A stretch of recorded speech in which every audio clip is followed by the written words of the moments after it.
Assalomu alaykum. Va nihoyat 8-etajga chiqib oldim. Tomdagi ishchilarimiz g'isht urishyapti. Mo'rlar ko'tarilyapti. Mana bu tomonga o'xshab. Baland mo'rlar bor.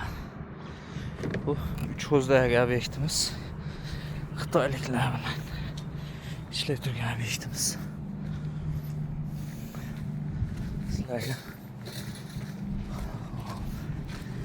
Pastdan ko'rsatuvdim, men tepadan ham bitta ko'rsatib qo'yaman.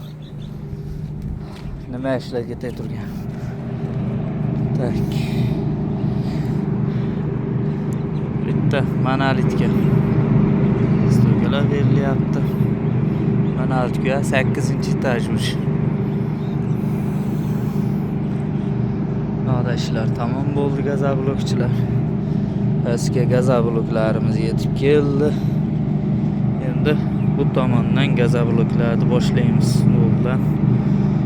Yana keyin mana bu yerdan kotlovan ishlarimizni boshlaymiz. Bu yerda buzish ishlari ketyapti. Bugun buzib bo'lsa bu tomonga ham yana bitta blok tushadi. Bu yerdan ham bitta blok ko'tariladi. Kuzatishda to'xtamaymiz. Harakat bor. Xudo xolisa harakat qilyapmiz. Inshaalloh yaxshilikka erishamiz.